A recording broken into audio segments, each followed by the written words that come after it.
ಮಂಡ್ಯದಲ್ಲಿ ಪ್ರತಿಭಟನೆಯನ್ನು ನೋಡಿದ್ವಿ. ಮೈಸೂರಿನಲ್ಲೂ ಕೂಡ ದೊಡ್ಡ ಮಟ್ಟದಲ್ಲಿ ಹೋರಾಟಕ್ಕೆ ಮುಂದಾಗಿದ್ದಾರೆ ಕನ್ನಡ ಪರ ಸಂಘಟನೆಯ ಮುಖಂಡರು.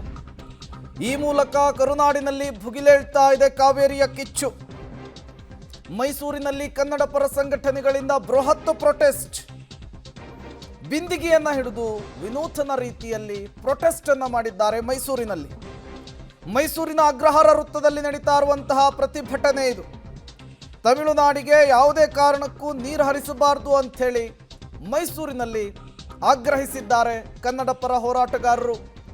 ನಿನ್ನೆಯೂ ಕೂಡ ಮೈಸೂರಿನಲ್ಲಿ ಹೋರಾಟ ಆಗಿತ್ತು.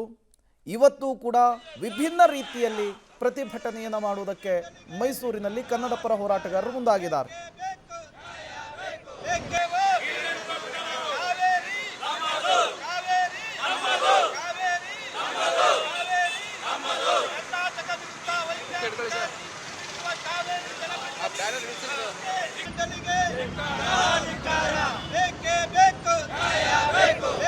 ಕಾವೇರಿ ನೀರು ನಿಯಂತ್ರಣ ಮಂಡಳಿ, ಕೇಂದ್ರದ ಸರ್ಕಾರದ ಅಧೀನದಲ್ಲಿರ್ತಕ್ಕಂಥ ಕಾವೇರಿ ನೀರು ನಿಯಂತ್ರಣ ಮಂಡಳಿ ಕರ್ನಾಟಕದಿಂದ ತಮಿಳುನಾಡಿಗೆ ಪ್ರತಿದಿನ 3500 ಕ್ಯೂಸೆಕ್ಸ್ ನೀರನ್ನು 15 ದಿವಸಗಳ ಕಾಲ ಬಿಡಬೇಕು ಅಂತ ಹೇಳ್ತಕ್ಕಂಥ ಅವೈಜ್ಞಾನಿಕ ಆದೇಶವನ್ನು ನೀಡಿದೆ.